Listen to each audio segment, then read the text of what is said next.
I am in lovely Key Largo, Florida right now. I have a very short drive to go cover the Orange Bowl on Thursday. I am very excited about this game, Godfrey.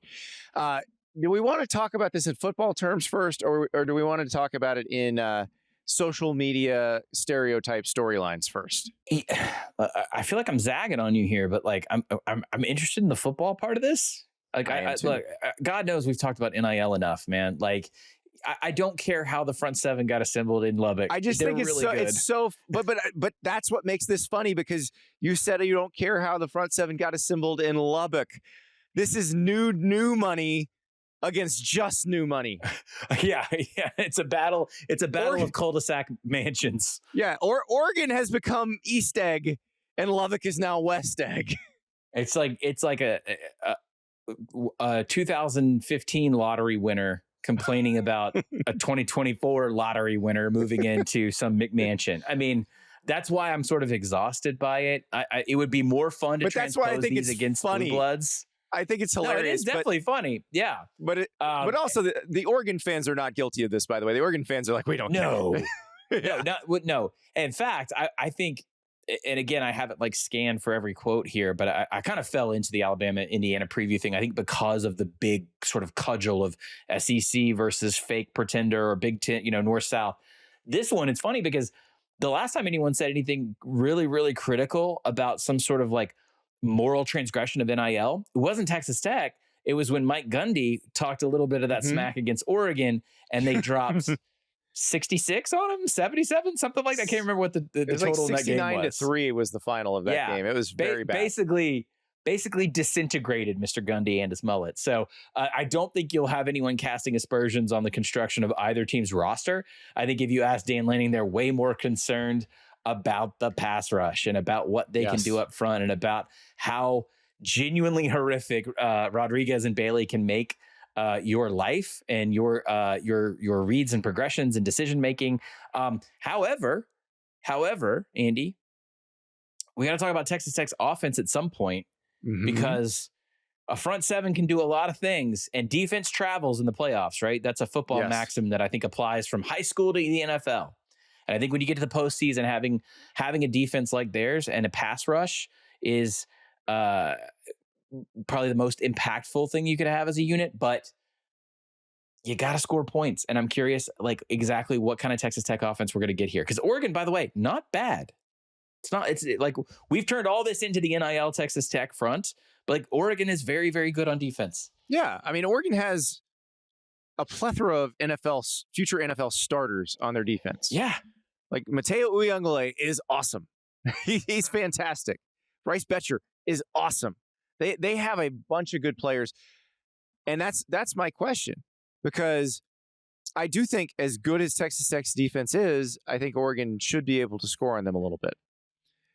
But can Texas Tech consistently score against Oregon? So, I'm looking at that run game. Cameron Dickey, can they get him going? Because if he just runs for his average, Texas Tech's winning this game. If I like to think myself of some sort of college football progressive, so like I'm not worried about the weirdness of Texas Tech as a national seed or a top seed or whatever. Like I would give, of the teams that feel like, oh, it's weird that they're showing up, that they're here in the NIL area, it's Texas Tech and Ole Miss at this point, right? That are the teams left standing.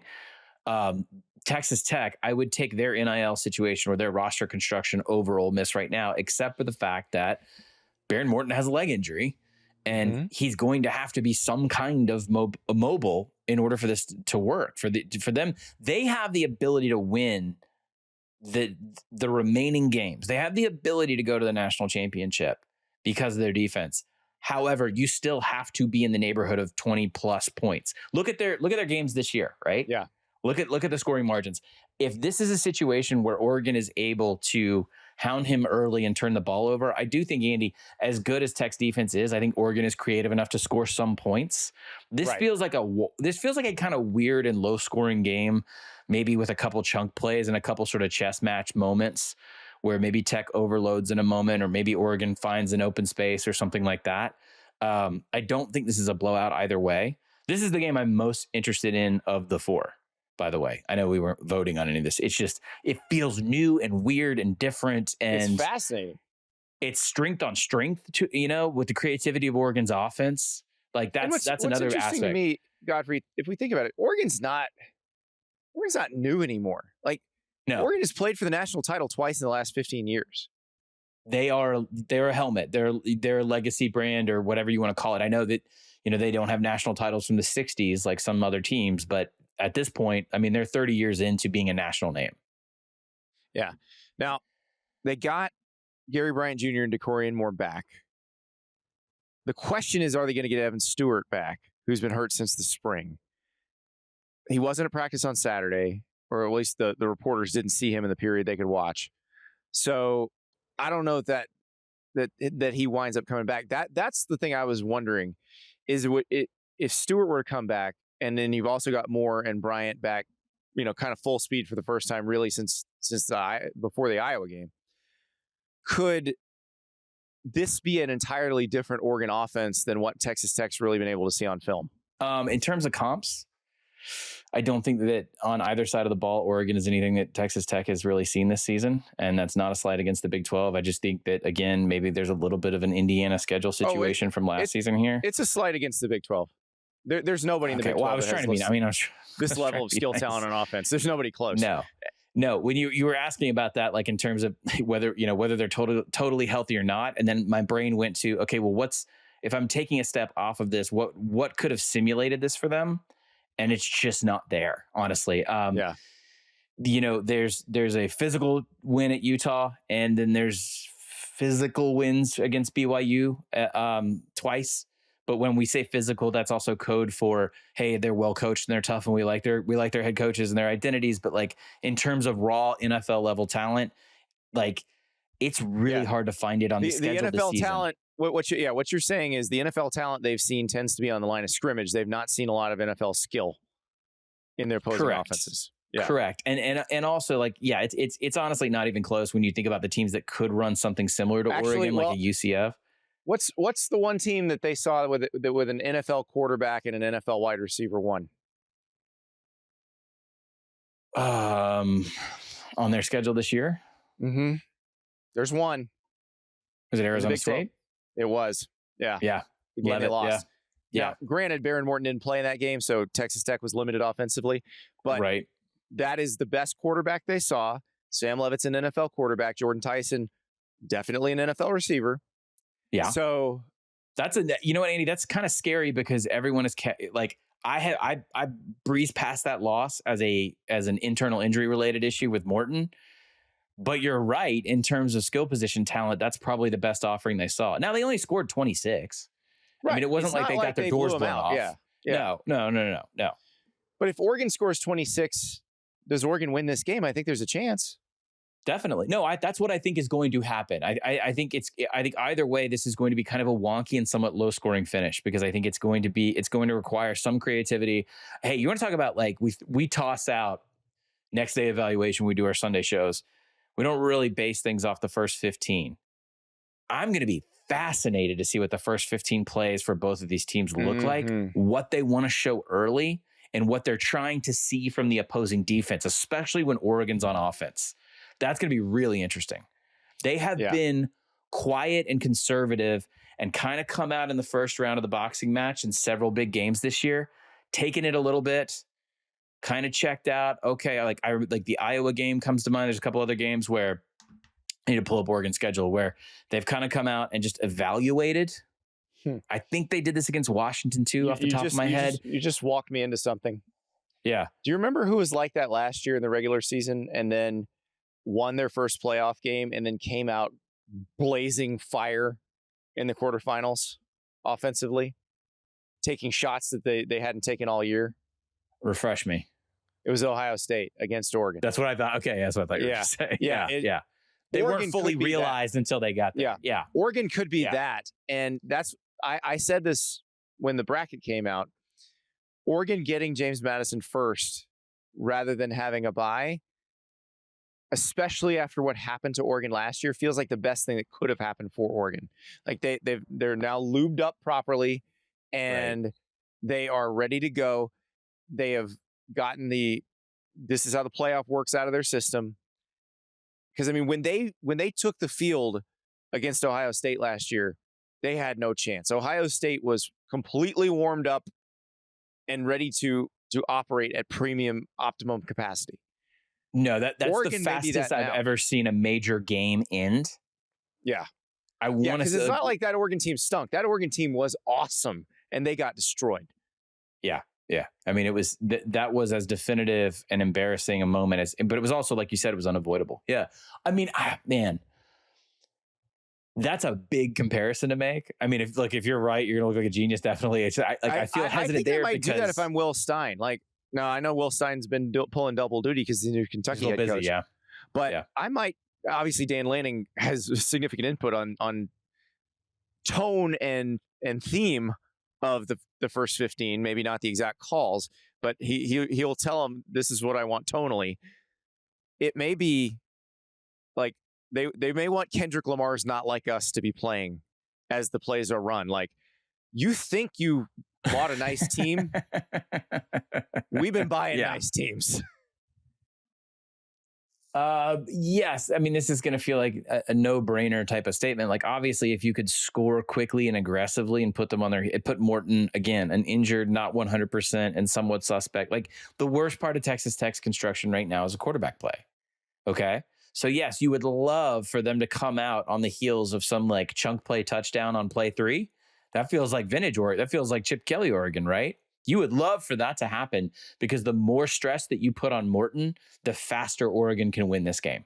Yeah. He's the weakest part of their team. The longer it stays low scoring and close, the better chance Texas Tech has. Definitely. Yeah, definitely. Absolutely. Yeah. A shootout doesn't favor Texas Tech. And maybe we're wrong. Maybe Texas Tech can win a shootout, but they haven't really needed to, so we don't know if they can. We know Oregon can win both kinds of ways. We've seen Oregon win slogs, and we've seen Oregon win higher scoring games. Yeah, and I'm hesitant to, I don't know, like I'm not trying to just constantly counteract myself, but like I'm hesitant. We breeze past, because of their schedule, the idea that like just because they haven't seen this doesn't mean they're not capable of it. But when you get into the prognostication business, where you're doing preview segments like we are right now, there's a lot of unease when you look at what Oregon has versus what you're building Texas Tech's resume out to be. It's not necessarily they're not capable of it, because I think in a lot of games down the stretch this year, they did kind of slip into second and third gear by choice, by design, because they didn't have to. But yeah, we haven't seen a game like this for either one of these teams this year. And again, you know what? We never did the social media part of this, by the way. This is going to piss off. This is going to piss off college football trads either way, because either team winning this, do you still feel this with Oregon? Like, because we're both in like hardcore SEC country, and in college football media, Oregon used to really like rankle traditional college football fan bases. I feel like because we're like a generation through it, if Oregon shows back up at the national title game, I don't think it's going to be as pearl clutching as it once was with their fancy helmets and their uniforms. Yeah. Oregon's a Big Ten team now. I almost think the SEC fans enjoy Oregon coming into the Big Ten, like winning the Big Ten their first year. Yeah. Because they're not the stodgy, boring Big Ten, which, let's be real, neither was Ohio State. Neither was that Michigan team that won the national title. Like, they're not. The stereotype of the Big Ten is wrong.